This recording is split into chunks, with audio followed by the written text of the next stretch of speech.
ada gedung di Bekasi yang disebut satelit itu. Ya, satelit itu bukan pengendali satelit, tapi dia remote. Nah, remote di Bekasi itu, di Galaxy itu, kemudian itu kena. Itu kan sebenarnya ada izin. Kenapa mesin yang ada di lantai 8 Kominfo itu atau Komdigi itu bisa di-remote dari luar? Itu kan tidak mungkin kalau tidak approval menteri. Iyalah. Cilipari menulis ke Meripek itu. Cuman guyonan dia, bahasa dia atau diksi dia, itu diksinya fufafa. Agak-agak porno kampungan gitu, Mas. Ketika orang nyari di Get Contact tadi, ini lucu, Mas. Get Contact beberapa itu nyimpen dengan nama customer Syahrini KW. Jadi fufafa itu adalah aib nasional. Si Taim ini, betul. Ya kan, dia menjadi utusan khusus bidang kerukunan beragama dan gak ada yang nyangka kan, tiba-tiba hanya dengan es teh. Ya kan, kemudian dibalik oleh Allah. Kalau memang konyol, salah, ya mundur. Benar. Saya hanya nunggu yang ada di kaos ini kapan mundurnya, Mas.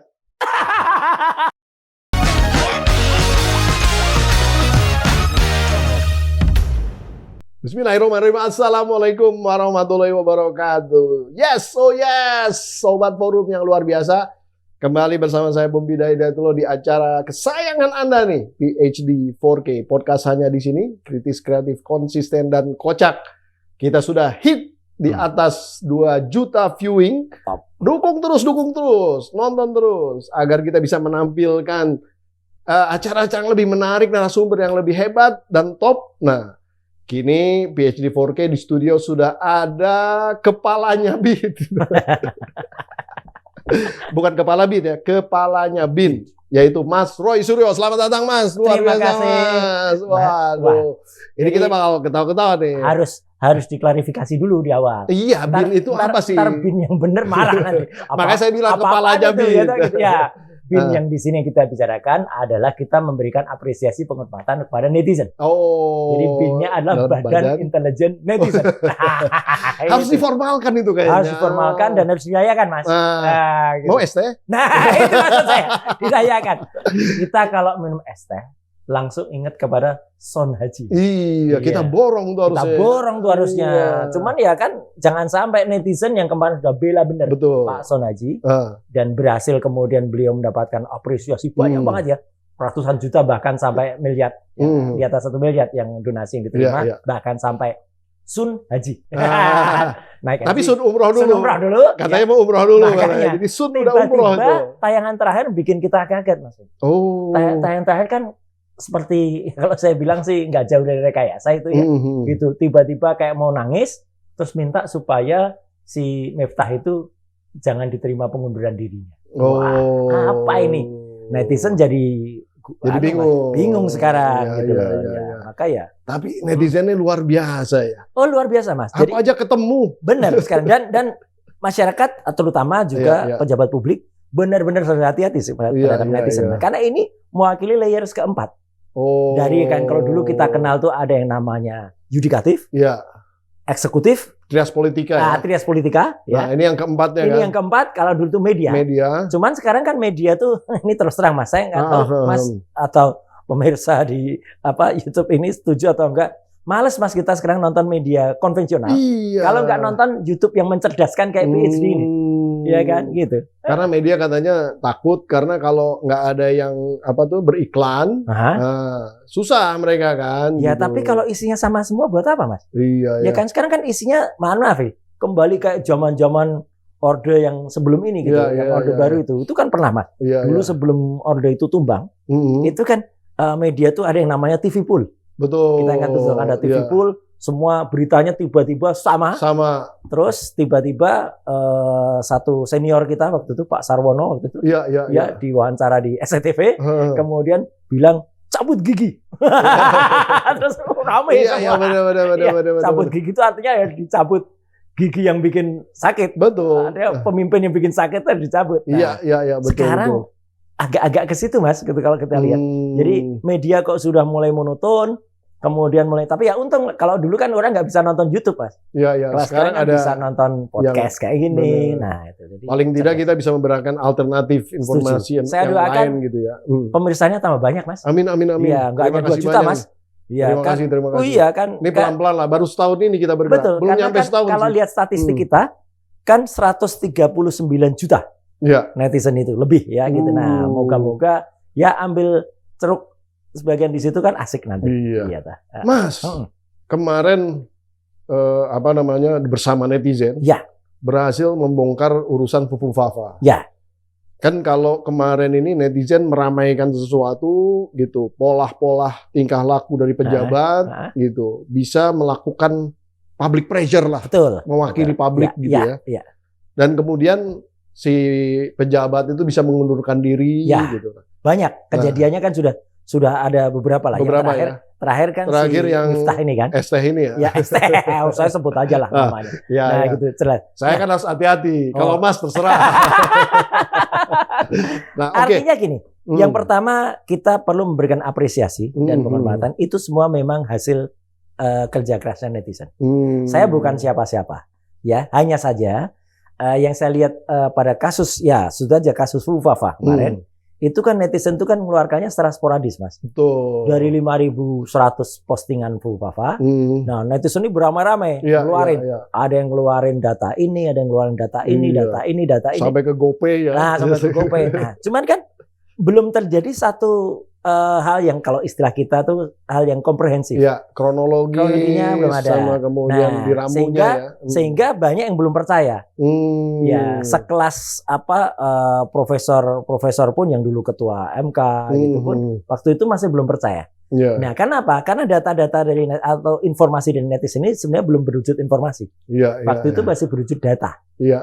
Dalam teori kita, kalau kita bicara tentang kajian ilmiah, ini kan baru berupa data-data. Data-data itu ada yang coba merangkai dari beberapa data jadi sebuah informasi. Tapi itu pun belum terlalu bunyi. Makanya kemarin saya mencoba merajut itu semua dalam sebuah information dijadikan knowledge. Jadi kalau sudah jadi knowledge, sudah jadi pengetahuan seperti ini. Jadi makanya kalau di mana-mana, Mas, saya juga sampaikan itu dalam sebuah hal yang sangat runtut. Misalnya kita jelaskan apa itu Kaskus.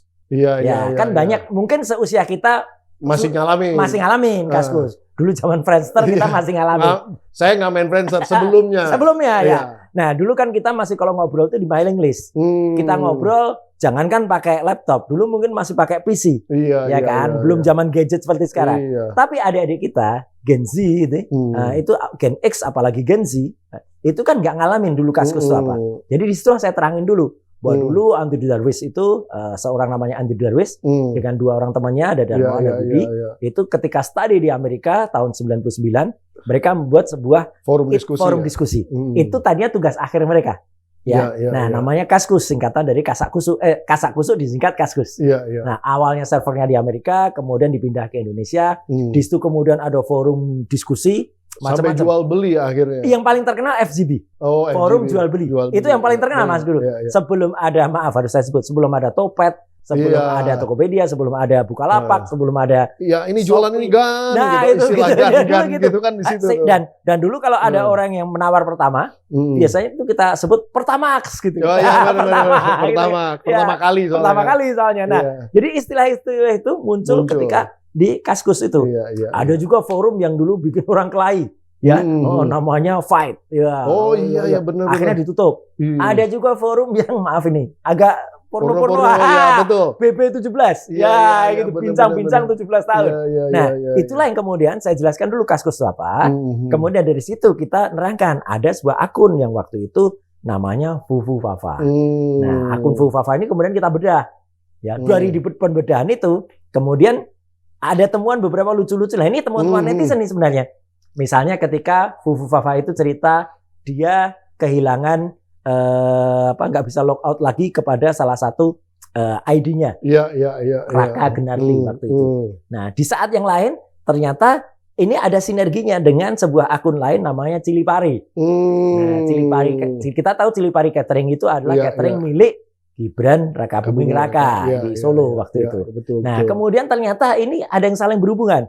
Sempat juga seorang namanya Kaisang Pangarep dengan akun Kaisang P itu ternyata memang adiknya Gibran. Sempat juga ngucapin selamat ulang tahun mention itu. Memention ke Raka Gunarli itu dan di Cilipari. Iya. Jadi clear. Bahkan ayahnya Joko Widodo dengan akun resminya Joko Widodo ya, Jokowi dulu pertama kali tak Jokowi itu Jokowi 2 gitu. Terus betul, akhirnya pakai Jokowi ya. Itu kemudian memention ketika timbul si Kaisang itu sempat bilang say no to Markobar gitu. Nah, artinya dia apa ya? Ya biasalah anak-anak tuh kan saling ledek-ledek gitu.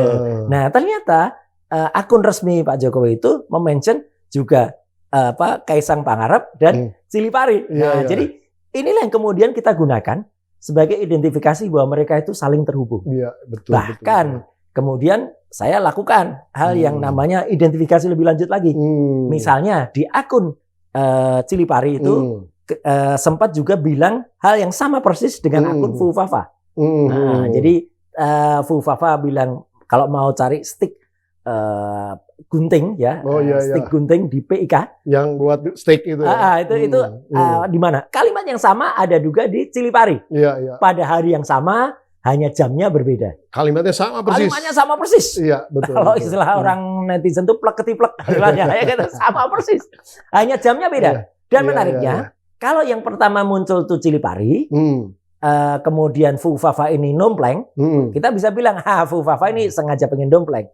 Ini yang muncul Fufafa duluan, baru itu Cilipari. Nah, kemudian sisi yang lain, Mas, ada juga di akun Cilipari, dia memasarkan keripik yang sempat dibuat oleh adiknya sebagai Kaisang. Kaisang waktu itu bikin kemripik, ada gambarnya.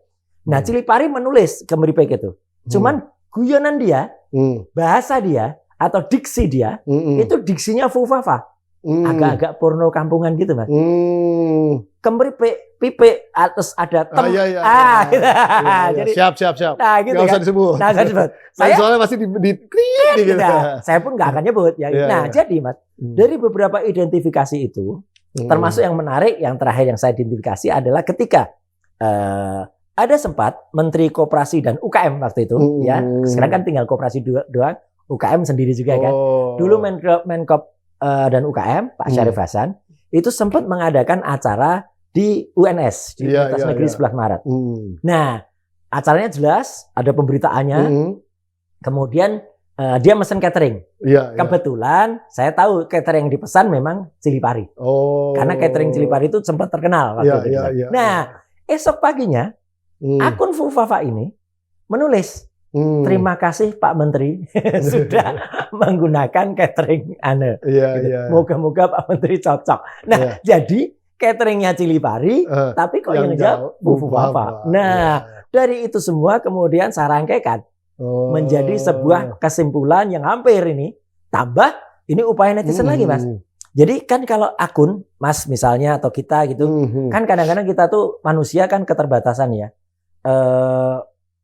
Pikiran kita kan kadang-kadang lupa, waduh dulu akunnya apa ya gitu, atau passwordnya apa. Benar-benar password terutama. Kita kadang-kadang harus reset to default supaya. Nah, kadang-kadang kalau reset to default, yang pasti tidak bisa lupa adalah nomor handphone kita atau email official kita. Nah, di Kaskus itu akun Fufafa itu dicek sama netizen juga. Ketika seolah-olah lupa password, masukkan reset to default ya. Reset default, kemudian dibuka pakai akun resminya Cilipari, nomor handphone yang dipakai kemudian dimasukkan plus 6289 sekian 050 sekian belakangnya 33 masuk Fufafa. Jadi susah kemudian untuk dikatakan tidak. Betul. Bahkan ditambah lagi netizen ini memang benar Mas beda. Ini netizen ini luar biasa. Ya, keisengannya ya. Jadi keisengannya para anggota BIN ini ya. BIN. Nomor handphone itu dicek lagi. Sama beberapa aplikasi untuk ngecek nomor kan. Kan ada kan aplikasi call application, kemudian get contact. Munculnya nama kita. Susah. Nah, jadi ini sebenarnya gerakan ini bersama-sama, Mas. Betul. Ada netizen itu ada yang ngendaliin, Mas? Nggak ada, mereka jadi tidak memang ada. Yang mengendalikan adalah Allah Subhanahu wa Ta'ala. Benar, ini tangan Tuhan. Kenapa? Mereka itu nggak terkendali, Mas. Tidak ada yang mengendalikan, tapi mereka kayak serempak, kayak menghadapi common enemy. Gitu. Karena ada yang mencari cuitan-cuitan yang porn, ketemulah cuitan-cuitan porn, yang porno-porno. cuitan-cuitan yang menyerang Pak Prabowo. Itu beda-beda tuh ya netizen. Oh beda. Ada juga yang konsentrasinya nyari postingan-postingan Fufafa yang nyerang, maaf ini, organ wanita. Oh iya. Banyak itu. Itu banyak itu muncul. Bahkan ada yang khusus ke sosok tertentu. Iya. Artis inisialnya S. Ya. Nah itu tuh sering sekali. Yang dibilang pre-love. Nah itu pre-love. Dan secara tidak mungkin memang alam bawah sadar dia, Gibran ini, ketika ngobrol dengan misalnya dengan Kaisang, ketika itu diwawancara secara rekaman oleh Kumparan, itu tadi ngobrol soal pre-love itu, lagi ngobrol sepatu bekas, kok larinya ke sana, kemudian ketika orang nyari di Get Contact tadi, ini lucu Mas, Get Contact beberapa itu nyimpen dengan nama customer Syahrini KW. Itu kalau cowok ngerti Mas artinya. Jadi siapa tahu kan kadang-kadang kita itu kan nyari orang, nyari artis kayak gini nggak ketemu, jadi KW-nya Mas. Dicariin KW-nya, terus sama si pencari tadi di save nomor kita. Inilah pencari yang KW tadi. Gitu. Nah, jadi, dan dia juga sering nulis dengan postingan itu. Jadi repot. Makanya kan sampai netizen itu menyebut dia itu ini Mas, kayak yang kaos yang saya pakai Mas. Wih, apa nih kaos apa nih? Wah. Kayak Superman nih kayak. Iya. Jadi Fufafa itu adalah aib nasional. Ngeri kali. Ini luar biasa PSG 4K. Ini pakai baru di podcastnya PSG.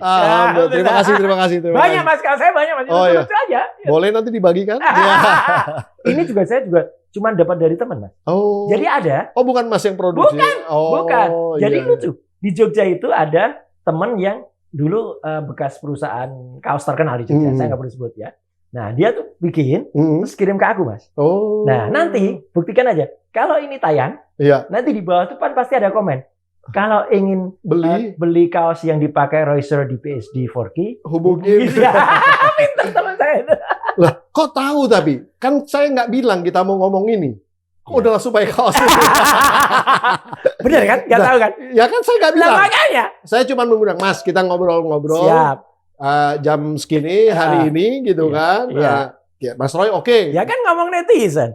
Netizen larinya juga ke ini kan nantinya. Luar biasa ini. Kaos yang ST nggak ada ya? Ya, belum Mas. Nah, nanti ada Mas itu. Jadi mungkin nanti namanya Taim Mas. Apa itu Taim? Nama asli dia tuh Taim. Oh Gus itu? Iya. Aslinya tuh Taim. Dia seorang marbot di Masjid Mergangsan di Jogja.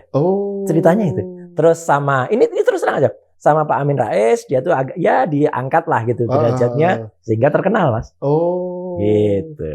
Jadi nama yang sekarang terkenal ini bukan itu kan nama aslinya. Kita nggak usah masuk ke urusan dalam situ ya. Saya juga belum ngecek. Tapi kan ini netizen lagi Mas. Netizen kan ada yang ngecek juga. Sampai ke latar belakang dia di Lampung. Ini katanya turunan dari ini. Dicek nggak ada turunan itu. Jadi repot lah. Aduh, berat. Pokoknya kalau melawan netizen itu siap-siap kalah lah. Siap-siap kalah. Sama dengan Fufafa ini. Tapi kan gini Mas, ini kan netizen kadang-kadang tadi nyerbunya kan sporadik ya. Terus kemudian menganalisa sesuatu yang beda. Nah, Mas Roy ini saya melihat daripada lini masa. Lini masa timeline. Jadi dari mulai kronologis itu yang kemudian bisa dihubungkan. Persis. Ya karena orang perlu itu Mas. Betul. Kita bicara di forum ini pun kan perlu, kalau enggak nanti dikira-kira omong-omong doang kan. Betul. Ada juga kan yang asal. Mas kan kemarin lihat ya. Ada juga cewek yang padahal dia lulusan komunikasi loh dari Bogor yang bilang Fufafa itu adalah Roy Suryo gitu. Terus dia bilang, wah pokoknya ngaco lah gini-gini. Akhirnya saya nggak perlu ngapa-ngapain, tak senyumin aja. Padahal kan banyak sekali. Yang nyerang netizen lagi. Yang netizen nyerang dia, yang bikin, Mas, dong pidanain dong dia gitu. Saya bilang nggak usah Mas. Nggak usah. Ngapain lah? Undang-undang ITE waktu kita di DPR dulu. Betul. Itu kan gunanya sebenarnya bukan untuk mempidanakan orang, Mas. Benar. Gunanya itu untuk menaikkan derajat Indonesia supaya Indonesia itu diterima secara internasional di dalam e-commerce. Jadi kalau kemudian itu malah digunakan untuk menyengsarakan orang, saya nggak setuju. Nggak usah digitukan aja, kan anaknya namanya Intan Mas itu. Nah, itu kan akhirnya minta maaf sendiri. Ya udah bagus lah. Nah, saya malah bilang, jadi kan contoh si Intan ini itu sebagai orang kalau salah ya minta maaf. Nah, jadi kan contoh si ST ini, kalau memang konyol, salah, ya mundur. Benar. Saya hanya nunggu yang ada di kaos ini kapan mundurnya, Mas. Ini yang saya mau apa namanya highlight diskusikan ya. Kenapa? Ini kan maksudnya gini. Ini kan tekanan daripada publik sudah ada, gitu kan. Kok yang lain-lain dengan ya kalau istilahnya Pak Prabowo itu dengan kesatrianya mundur gitu. Karena kan berarti meminta diampuni secara sosial sebenarnya kan? Kalau kita ngerti, Mas, kalau kita bisa memahami kata-kata Pak Prabowo atau pidato Pak Prabowo terakhir yang nyinggung saya cinta kaki lima, saya cinta penjual, itu sebenarnya dalam banget, Mas. Iya. Itu sebenarnya sudah nyodok ke sana gitu. Tapi kan intinya kan Pak Prabowo orangnya kan fair, adil, gitu. Ya. Artinya dia menghargai sikap-sikap yang tadi yang satria tadi, mengakui kesalahan, meminta maaf dan mundur. Agar tidak terjadi sanksi sosial yang lebih jauh. Betul. Tentunya. Dan kalau sebenarnya kalau dari hukum tata negara kan beberapa kali, Mas, sebenarnya penjelasan saya tadi itu bahkan sudah saya tuangkan dalam sebuah paparan diskusi yang ilmiah. Supaya apa? Supaya untuk jawab orang-orang yang selama ini bilang Roy Suryo itu cuman omong-omong nggak ada buktinya. Semua terbukti, Mas. Makanya saya berani betul mengatakan 99,9% akun Fufafa di Kaskus itu adalah apa yang ada di kaos ini yang bersangkutan. Karena apa? Satu, secara teknologi sudah bisa dipastikan gitu. Karena itu dengan pendekatan sosio-teknikal, kata-kata yang sama tadi, kemudian orang ngecek nomor handphonenya. Bahkan ketika ini yang lucu kan, orang kan kemudian waktu itu netizen kan ada yang coba-coba kan, bayar ke GoPay, bayar ke OVO. Nah, masuk lagi. Muncul namanya kan dia. Bahkan ketika dia mengelak, Mas, kan sempat dia mengelak. Gitu mengatakan bukan itu gitu kan gitu. Kemudian sempat juga ada menteri yang membantu mengelak kan, yang sekarang lagi pindah. Sekarang lagi pusing gitu. Urusan judul. Nanti kita geser situ. Topik lain ya. Nah, kita geser situ. Nah, kan sempat juga diganti nama jadi Selamat. Waktu itu. Jadi nama itu diganti Selamat. Tapi kan sebenarnya ini justru peluang untuk misalnya tindakan tidak terpuji. Tindakan tercela ini karena nama dia tidak diakui. Dan lucunya ketika kemudian nama itu di nomor handphone plus 89 sekian belakangnya 33 tadi dicek di tahun 2020 itu ternyata si calon wali kota waktu itu masih calon wali kota Solo itu daftar di KPU pakai nomor itu dengan tulisan tangan dia dan buktinya ada gitu. Jadi kan ada Menteri Kominfo yang waktu itu bilang bahwa ini bukan Fufafa itu bukan Gibran, betul kan? Tapi kalau ditanya siapa, dia nggak ngerti, nggak tahu. Itu gimana ceritanya? Kan lucu. Nah itu, Mas. Jadi, kalau kita bilang bukan, harusnya sudah ada dong. Betul. Waktu dia sebelum ganti menjadi Menkop, menjadi Menteri Koperasi, kan waktu itu kan dia bilang inisialnya Bas ya, Budi Hari gitu ya. Itu kan bilang ini bukan. Tanya lagi bukan. Tapi lucunya ketika kemudian sudah ada pergantian kabinet Pak Jokowi ganti dengan Pak Prabowo, dia lagi tanya itu urusannya menteri, jadi udah ngeles. Nah ini kan aneh. Tapi saya memang, Mas, menurut saya memang Pak Menteri ini memang, saat mungkin akan kena oleh netizen. Karena apa? Dia waktu dulu kalau kita ingat, kita pernah beberapa bulan yang lalu data kita bobol banyak, Pak. Ketika Pusat Data Nasional (PDN) waktu itu seharusnya jadi akhir tahun ini tapi kan dia kan kemudian waktu itu pengen mendapatkan muka ya gitu kepada presiden yang lama Pak Jokowi. Dia pengen meresmikan tanggal 17 Agustus. Tapi kemudian dia bikin malah yang sementara. Akibatnya security-nya tidak bagus. Itu yang bocor itu. Bocor itu. Itu kan konyol. Udah bocor, udah gagal, kok dapat bintang lagi. Dia kan dapat bintang Mahaputra. Itu semakin jadi kita melihat hal-hal seperti itu jadi superficial ya. Dan artinya, lagi Mas, sekarang sampai dengan saat kita ngobrol ini kan sudah sekitar 24 orang. Dari 10 dari kantor Komdigi yang dulu Kominfo yang diamankan kan dalam kasus judi online kan. Itu kan sudah ada satu staf ahlinya. Yang kena. Nah, terus lacinya juga ngeri banget banyak gitu ya. Nah, artinya gini Mas. Kebetulan saya pernah di kementerian. Kalau sampai dengan level kebijakan uang sekian tertentu, nggak mungkin Mas itu level-level ecek-ecek, level asdep atau apa, nggak mungkin lah. Itu sudah levelnya level tinggi lah. Artinya juga ketika kita kemarin dengar ada gedung di Bekasi yang disebut satelit itu, ya satelit itu bukan pengendali satelit, tapi dia remote, remote di Bekasi itu, di Galaxy itu, kemudian itu kena. Itu kan sebenarnya ada izin.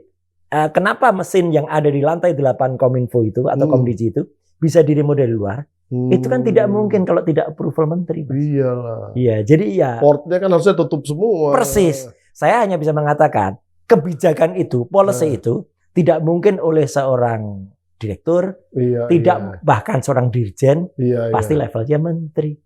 Kenapa menteri masih santai-santai minimal aja? Orang yang memiliki super user persis ke si servernya. Iya, minimal. Persis. Minimal. Karena itu yang bisa ngebukain semua. Iya, policy dia. Dan angkanya, Mas, kan dulu ketika pertama kali itu kan saya udah teriak juga.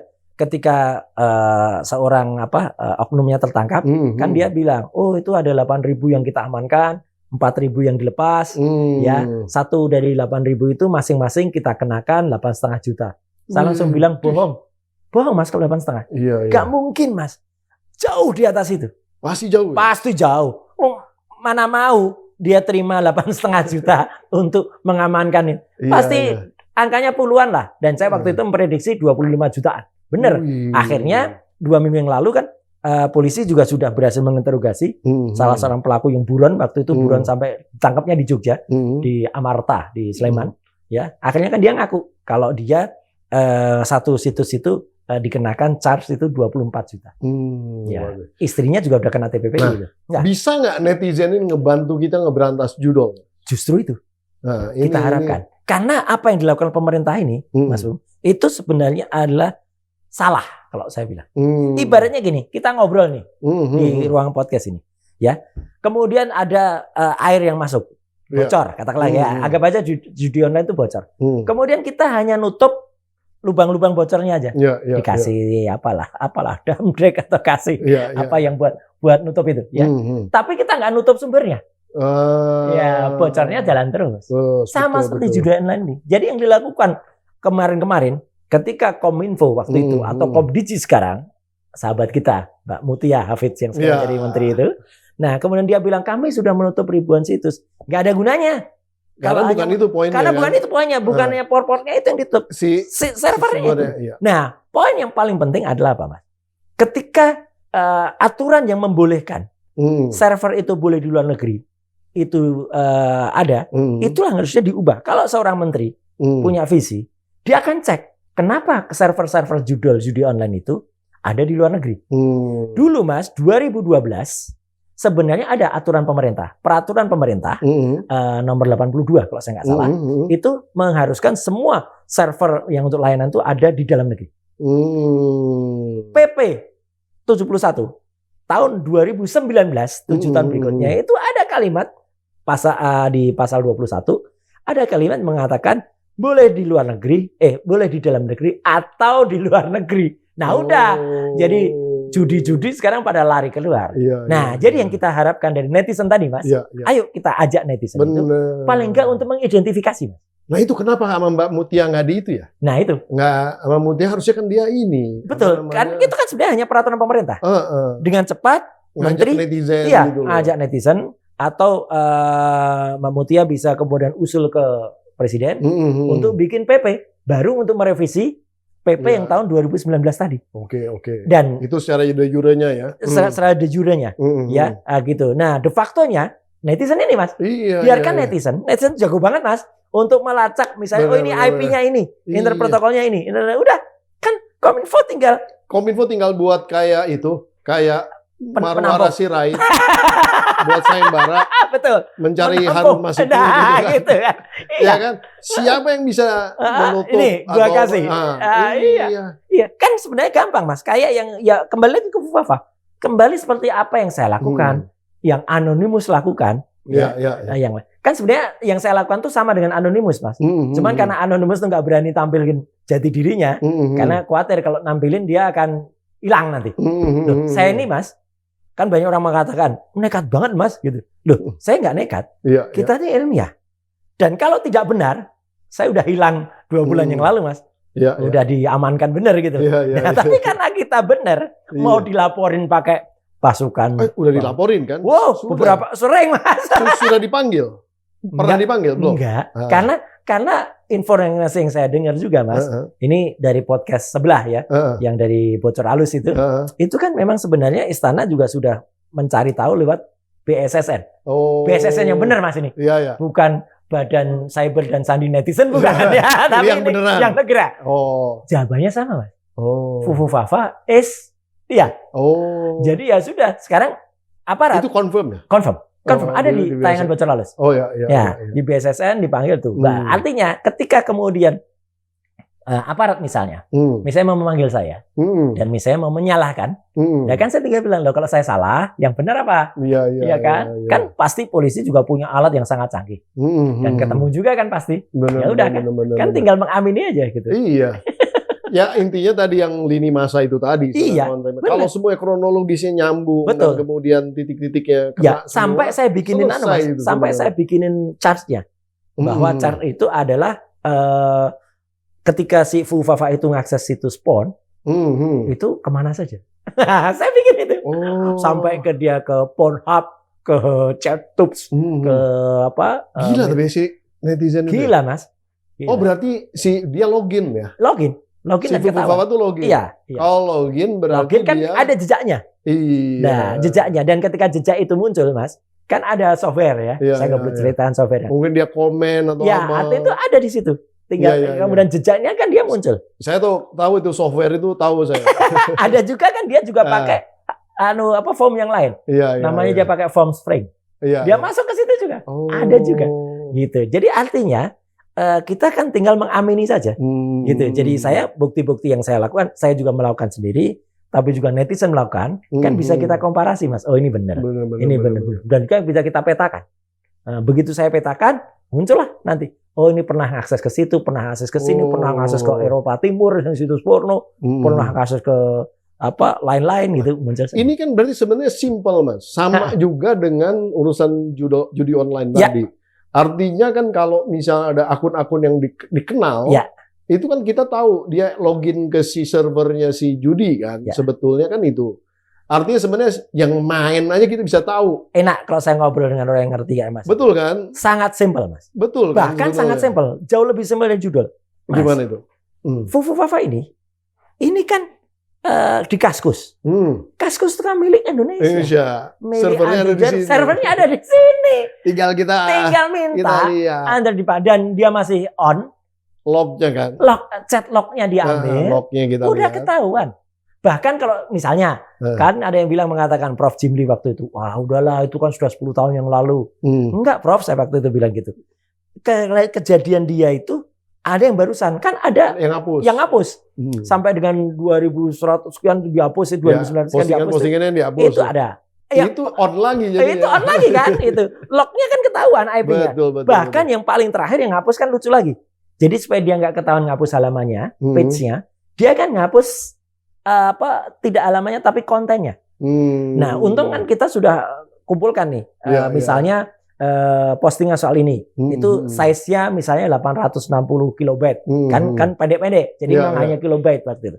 Nah kemudian tiba-tiba saya bandingkan loh ini kok berkurang kok jadi cuma 566 berarti ada kata-kata yang hilang. Nah saya cek ternyata ada kata-kata yang dihapus. Orang yang bisa menghapus detail itu ya berarti orang yang punya login full. Betul. Nggak mungkin orang lain Mas gitu. Atau ya super usernya. Iya. Dan Andrew Jadwis pernah mengatakan, CEO Kaskus pernah mengatakan, kalau bukan orang yang benar, tidak mungkin melakukan itu. Bahkan kan ada juga tuduhan, itu yang melakukan orang yang baru sekarang. Buat akun, kemudian tanggalnya di backdate. Seolah-olah 2013, 2014. Nggak mungkin, Mas. Kalau di backdate, rusak semua kronologis yang belakang-belakangnya kan. Kan komen-komennya ada. Misalnya si Fufafa ini bilang tahun 2014. Kan kemudian ada yang komentar 2014 juga, ada yang komentar 2016. Kalau ini dimodifikasi di tahun sekarang, ya berubah sudah. Kecuali dihapus. Kalau dihapus hilang. Gitu. Waduh, itu Mas sebenarnya. Ini Detektifnya detektif canggih. Netizen Mas. Sekali lagi netizen ya. Ya maksudnya kan kerjaannya kerjaan ngedetek. Iya. Dan canggih loh Mas. Ya akhirnya sampai kayak kasus es teh tadi. Bahkan sekarang ini saya pernah lihat ada satu blog di mana dia cuman lihat dari foto. Ya. Dia bisa tahu nih orang di mana. Walaupun cuman gambarnya tuh gambar apa tuh namanya tuh istilahnya cuman pohon sama gunung gitu. Ya. Bisa dicari tuh. Ya, ketemu memang gitu. aplikasi sekarang luar biasa. Gila Mas. Ini sekarang. Kalaupun belum menggunakan AI, artificial intelligence, kan ada juga sekarang membandingkan Mas. Jadi misalnya croppingan foto. Betul. Nah, kita masukkan, dia bisa mencari ini aslinya gambar apa. Nah dari apa? Originalnya apa? Kemudian original itu muncul tadinya dari situs apa? Atau orang yang posting pertama kali apa? Atau dia juga bisa cari yang deket-deket dengan itu, misalnya ini nggak ada ini, tapi yang similar. Ya. Kan ada waktu itu ada kasus ketua KPK. Yang mantan ketua KPK, yang FB inisialnya. Nah itu kan pernah juga datang kondangan di mana. Nah, kemudian dicari, ini kondangannya kapan, kemudian dan muncullah foto-foto backdrop itu yang sama, yang tidak sama dengan ketika dia foto. Jadi kita bisa mengkonfirmasi, oh ini kejadian tahun kapan. Kembali pada es teh tadi kan juga sama Mas. Netizen itu kan canggih banget ya. Jadi si pelaku yang sama, si Taim tadi, itu kan akhirnya kan kebuka semua jejak digitalnya. Mulai dari dia mengata-ngatai, maaf ini, yang Sinden itu ya Bu Yati Pesek, Bu Yati itu kan sadis bener Mas gitu. Waduh itu untuk jangankan ke orang walaupun deket gitu ya, ke perempuan begitu kayaknya. Sebenarnya Mbak Yati itu sebenarnya sudah kaget loh Mas di panggung. Cuman kan dia sopan banget. Dia kan berusaha mengingatkan, Mas itu kan lebih muda, tapi sudah saya anggap saya loh, tapi kan tetap terus dikatain gitu. Saya seneng tapi nanti mati duluan gitu karena expired gitu kan. Nah terus kan dia soal yang es teh menghina es teh kan bukan hanya Pak Sunhaji ini kan, sebelumnya juga ada juga ternyata. Iya, jadi ya memang jejak digital itu hati-hati. Karena itu memang digital Mas. Digital itu tidak mudah hilang dan tidak mudah dihilangkan. Gitu. Ya memang jejak digital ini sebaiknya ya kita penuhi dengan kebaikan-kebaikan. Setuju. Seperti podcast ini lah. Tujuannya sebenarnya untuk menginformasikan kebaikan. Kalau kita nggak mau menyerang sesuatu atau nggak memfitnah sesuatu itu nggak mau. Kita semua berbasis kepada cara basis pemilihan logika dan data. Melakukan kritik boleh Mas kita. Betul. Harus betul. Itu harus. Kan tadi untuk balancing the power. Untuk kebaikan bersama kan juga oke. Cuman kan kita nggak boleh melakukan hal-hal yang misalnya untuk menjatuhkan citra seseorang. Nah, kita sampaikan kan kalau kemudian netizen ini, mohon maaf nih, artinya kita perkuat lah, dengan kita kemudian membuat jaringan yang kemudian kita istilahnya untuk melototin, terutama perilaku yang tidak benar dari para penguasa gitu. Mungkin nggak tuh Mas? Diorganisir lah gitu. Jawaban saya singkat Mas. Why not? Why not? Iya kan? Dan kayaknya harus ya? Harus Mas. Karena memang perlu. Seperti kasus ini, Fufafa ini. Ini kan juga sebenarnya apa yang dilakukan netizen. Itu kan sebenarnya bagus banget ya. Gitu. Dan bahkan yang lebih besar ini kan ada Mas. Kalau kita ingat ketika tanggal 22 Agustus kemarin Mas. Garuda Biru. Itu kan juga netizen itu. Iya kan? Jadinya ada beberapa orang yang kemudian memunculkan ide untuk menampilkan apa yang kita sebut sebagai analog horror. Itu kalau dalam sinema jadi seolah-olah orang dikembalikan dengan teknologi zaman analog dulu. Jadi supaya teringat lagi ketakutannya kembali ke masa dulu ketika demonstrasi dan 98. Nah, ketakutan itu analog horror itu kemudian kan membuat gerakan. Akhirnya kan para akademisi, civil society itu kemudian bergerak semua. Bahkan Civitas Akademika juga bergerak dan menolak apa yang waktu itu mau diputuskan oleh Balek ya, Badan Legislasi ketika akan menabrak putusan MK waktu itu ya kan gitu. Jadi ada putusan MK 90 itu yang kontroversial, tapi kan ada yang sangat bagus waktu itu mau ditabrak dengan aturan dari Balek kan. Tapi kan masa kemudian bergerak lagi. Ini kan juga netizen Mas. Jadi kalau kemudian tadi ide Mas tadi kemudian membuat atau ide kita membuat namanya sesuatu yang lembaga kan, atau katakanlah memformalkan, memperkuat ini apa yang dilakukan netizen, saya kira sangat-sangat bagus. Karena netizen juga perlu itu, Mas. Karena kan netizen itu kan hanya bergerak dengan maya. Dia tidak mungkin bergerak langsung kalau tidak ada tangan yang menjembatani. Dulu saya menyampaikan itu dalam bentuk Mas, dalam bentuk wayang gitu ya. Jadi artinya ada dua kekuatan yang kalau ini disatukan luar biasa. Manunggaling kalih jagat. Artinya bersatunya dengan dua jagat. Dengan dunia. Kalih jagat itu dua jagat itu jagat maya dan jagat nyata. Ya, itu Mas. Jadi gitu. Mas, kita ini, saya dan Mas ini dianggap masih selalu jadi politisi nih. Karena kita pernah di DPR.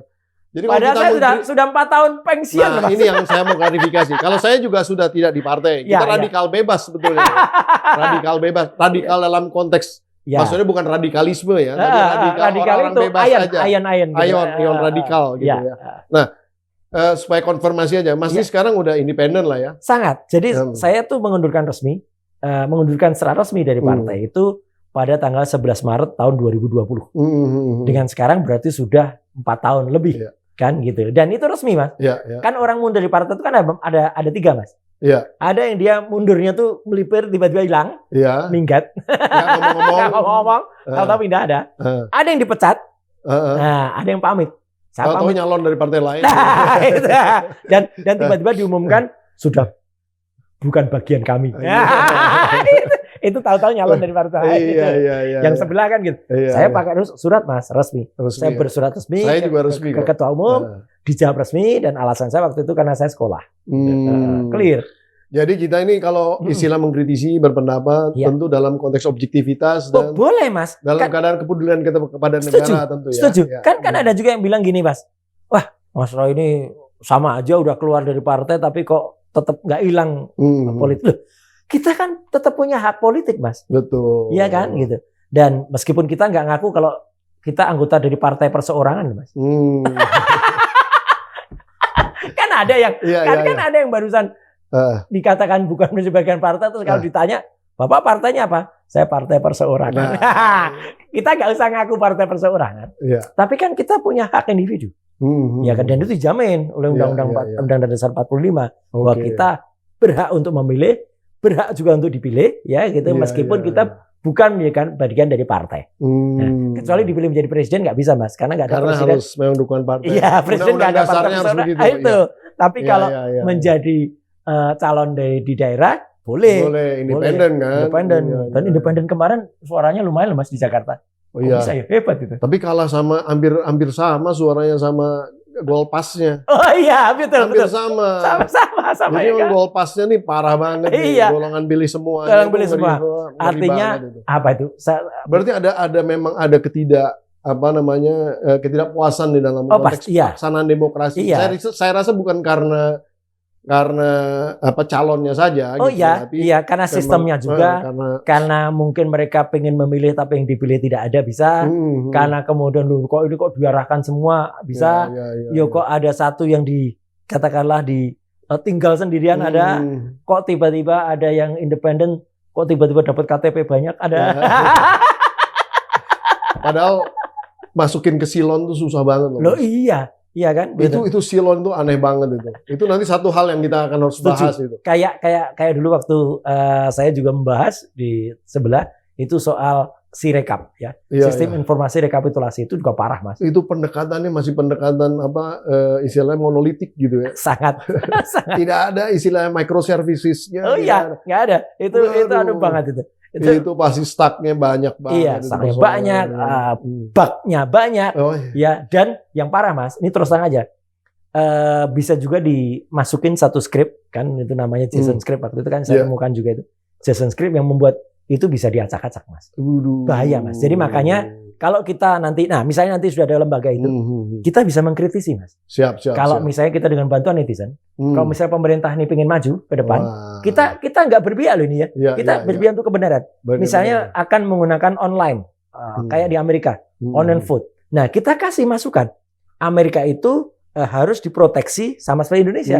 Jangan sampai nanti ada orang yang bisa masukkan skrip, dan kemudian bisa di-remote kayak Kominfo judul tadi, Mas. Itu jangan sampai itu bisa di-remote, diacak-acak dari luar. Itu yang ada satu hal yang selalu dinafikan di dalam konteks hukum, di dalam konteks narasi-narasi diskusi formal yaitu adalah bahwa anonymity dari para netizen ini. Sehingga mereka ini kan kadang-kadang nggak ketahuan. Sengaja padahal. Ya bukan, maksudnya tuh.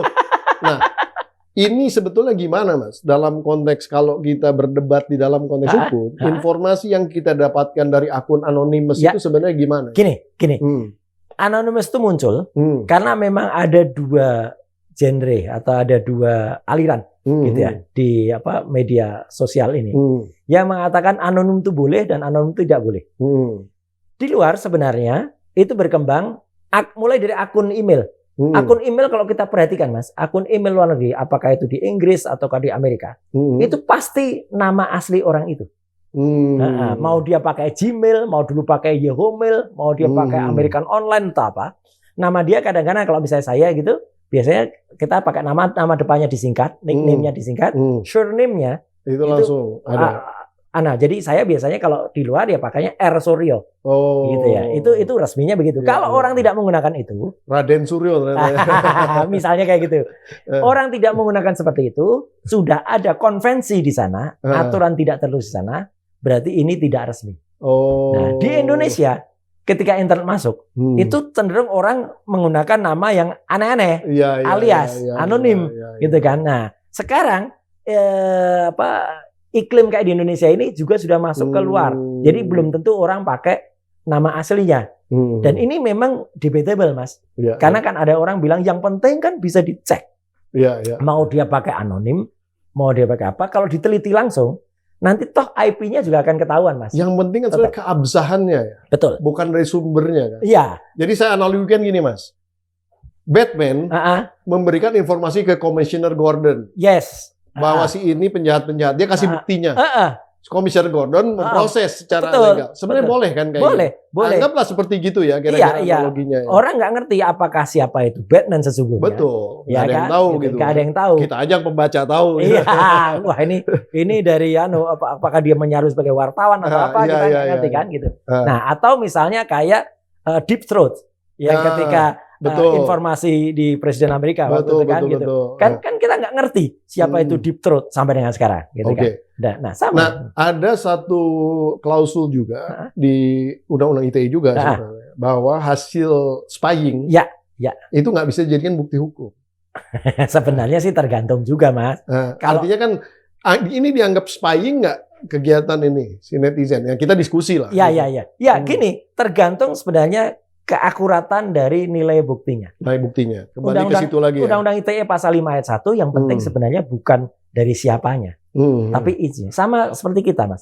Kita jangan menjustifikasi seseorang itu atau buku itu dari judulnya atau dari covernya. Tapi dari isinya. Kalau isinya benar why not lagi kan gitu. Karena pada dasarnya kan kalau polisi itu kalau misalnya dia olah TKP, tujuannya kan membuat kronologisnya kan. Nah ini tiba-tiba udah ada gitu loh. Ngapain lu olah TKP lagi? Sebetulnya kan gitu ya Mas ya, kira-kira ya. Benar. Dan olah TKP itu pun ini terus terang Mas, ini terus terang. Kan kadang-kadang kita dengar agak konyol juga gitu loh. Kadang-kadang gini agak konyolnya. Satu peristiwa kejadian nggak ketemu apa-apa terus kemudian ada informasi dari siapa-siapa dikumpulin kan dicoba ada juga dari orang pintar katakan gitu orang pintar dicoba direkonstruksi ternyata nyambung ternyata benar dan dari situ ternyata pelakunya ngaku dan akhirnya yang penting adalah fakta hukumnya kan bukan dari siapanya sama seperti Mas dalam kasus ini apakah itu ST apakah itu Fufafa itu kan ada juga anonimus yang berperan gitu loh yang dia kemudian memberikan clue-clue tertentu gitu. Di internet mau itu di X atau di Twitter apakah itu di Facebook atau di mana pun yang sering di X itu kan banyak sekali anonim itu kan kalau saya nggak pernah melihat siapa yang posting Mas gitu yang penting nilai informasi yang disampaikan itu benar apa enggak itu bisa dikonfirmasi atau enggak akurat atau tidak. Nah dari situ kita juga nggak boleh percaya gitu aja Mas ini kan harus hati-hati kan. Kadang-kadang kan orang tampilinnya screenshot, atau apa misalnya berita atau apa. Kita kan nggak boleh percaya gitu aja. Betul. Ini linknya bener apa enggak? Cek juga. Jangan-jangan ini ada rekayasa, ada modifying terhadap tampilannya. Nah, itu. Jadi sebenarnya itu, Mas. Karena digital itu pada dasarnya 01. Betul. Nah, Ya atau enggak? Hitam putih gitu kan. Yes or no. Nah, setuju. jadi kalau kemudian ada rekayasa, sebenarnya juga mudah diklarifikasi. Ketahui, gampang. Bahkan kalau itu produk AI pun gampang banget gitu sebenarnya, lebih gampang. Meskipun kita sekarang jauh lebih hati-hati ya. Dulu kan nggak ada AI. Jadi ketika nggak ada artificial intelligence, kan dilihat dengan mata kepala bisa. Tapi sekarang kalau dengan AI, itu kan juga ada software juga AI lainnya untuk membaca kan. Sebetulnya kalau foto editing gitu, kita buka JPEG-nya kan ada header-nya, Mas. Ketahuan, header-nya ketahuan. Kalau kita ada kira-kira ada Photoshop-nya itu udah tahu. Betul. Tuh, selesai. Layernya kan juga ketahuan. Apakah dia modifikasi pada cyan-nya, magenta, yellow, atau hitamnya kan ketahuan. Atau misalnya kalau skripsi. Nah, misalnya kan kita bisa cek dengan Turnitin namanya, ya kan? Berapa persen? Nah, kalau di atas 95% ya repot. Ya, pokoknya kalau kita ngerti digital, ini melihatnya tuh sebenarnya gampang aja gitu. Dan, makanya kalau orang yang nggak ngerti digital itu yang setuju susah. Untuk penguatan tadi, supaya tidak dikatakan, oh itu apa yang dilakukan netizen tuh omon-omon. Enggak. Kita kan membantu semuanya. Kita merajut tadi. Menjalin kekuatan dari dua dunia tadi, gitu loh. Karena kan kadang-kadang netizen itu benar, tapi dia tidak berani untuk mengunggaling kalih jagat. Mengunggaling kalih jagat. Satunya dua dunia. Gitu, Mas. Kadang-kadang kan netizen tuh ingin menyampaikan, dia masuk bagian dari silent majority. Cuman dia kan tidak berani. Betul. Tidak berani dilaporkan, tidak berani diganggu keluarganya. Batman, betul. Jadi vigilanti namanya. Betul. Iya. Mas, terakhir aja nih. Kira-kira Fufu-Fafa bakal ngaku nggak? Kalau ngaku pasti tidak. Nggak. Tapi terbukti? Nah, kalau terbukti sudah terbukti. Hanya nanti akan ada mungkin pandangannya atau katakanlah saya bukan peramal gitu. Tapi prediksi secara ilmiah akan ada hal yang akhirnya membuat yang bersangkutan itu terpaksa atau dipaksa gitu, itu untuk ditunjukkan bukti bahwa nih gitu. Jadi apakah nanti dengan server yang itu dibuka atau dengan nanti sesuatu yang akhirnya ketahuan, oh ini ternyata ketahuan satu gadget atau perekatnya atau prevalnya atau ada orang paling dekatnya yang mengkonfirmasi itu. Cuman ini cumanya, Mas. Di satu sisi ini juga sebenarnya berpacu dengan waktu. Karena apa? Upaya untuk menghilangkan barang bukti itu juga ada. Banyak. Misalnya dengan melakukan tadi penghapusan. Betul. Dulu yang dihapus page-nya, sekarang yang dihapus kontennya. Kemudian dengan melakukan spin, dibuat seolah-olah Fufu-Fafa itu orang lain, bahkan dituduhkan saya yang saya lah pemilik Fufu-Fafa. Dengan berbagai strategi lah. Aneh-aneh gitu. Ada yang bilang ini soal diksinya Fufu-Fafa, ini terbukti gini, terbukti. Ada yang juga berani ngaku dengan menurut saya aneh juga, ada yang nantang-nantang minta dihadirkan di ILC gitu. Apaan gitu loh gitu. Kalau nggak ada bukti gitu kan. Ya kalau menurut saya biar dihadirkan Mas panggil aja dia gitu. Boleh juga nanti kita panggil ya. Nah, artinya dia sendiri sudah pernah ditanya dan dia bilang bahwa oh ya takono karo sing gawe gitu kan. Tanya pada yang buat. Dari situ saja udah menunjukkan kalau keengganannya untuk mengaku kan. Tapi ya sudah, nggak apa-apa. Toh manusia tuh hanya terbatas, hanya bisa berucap. Betul. Tapi nanti takdir itu akan datang dari atas. Allah SWT. Kalau udah ada keinginan dari atas, nggak ada yang bisa nahan. Iyalah kayak si Taim ini. Betul. Ya kan dia menjadi utusan khusus bidang kerukunan beragama dan nggak ada yang nyangka kan. Tiba-tiba hanya dengan ST, ya kan. Kemudian dibalik oleh Allah. Jadi nggak rukun ya agamanya. Subhanallah. Iya benar Mas. Wah. Ini luar biasa Mas. Terima kasih banyak nih atas waktunya. Pengen banget ngobrol lebih lanjut, cuman memang batas kita ngobrol lagi insya Allah kalau ada lembaga baru yang terbentuk. Wah. Namanya masih disimpan dulu. Nanti dulu. Saya rasa Mas Roy cocok nih nanti nih. Sama Mas juga lah sebagai kreator lah. Siap. Nanti kita sama-sama saling dukung lah. Di dalam konteks sebenarnya ya tujuannya ingin membuat Indonesia ini menjadi lebih baik. Oke Mas ya. Terima kasih. Luar biasa nih. Matur nuwun. Itulah dia Sobat Forum tadi kepalanya bi. Mas Roy Suryo yang luar biasa ini teman saya. Dan tadi sudah banyak dibahas tentang bagaimana the power of netizen, the power of masyarakat sebetulnya yang memang di dalam konteks ini concerns-nya mempunyai nilai-nilai yang selalu mereka jaga. Nilai-nilai kebenaran tentunya yang kita ingin dorong gitu. Karena bagaimanapun juga tendensi daripada kekuasaan itu adalah korup tendensinya. Kalau dibiarkan akan benar-benar absolut korupsi gitu. Sehingga kita harus balancing dengan hal-hal yang kita bisa buka. Dan netizen ini mempunyai kekuatan untuk itu. Nah, mudah-mudahan Indonesia ke depan bisa menjadi lebih baik. Amin. Saya Bumbi Hidayatullah undur diri dari PhD 4K. Nonton terus ya. Kita buat ini jadi 3 juta dong viewingnya ya, luar biasa. Nah, itu sampai nanti di episode PhD 4K berikutnya. Podcast hanya di sini, kritis, kreatif, konsisten, dan kocak. Wassalamualaikum warahmatullahi wabarakatuh. Luar biasa.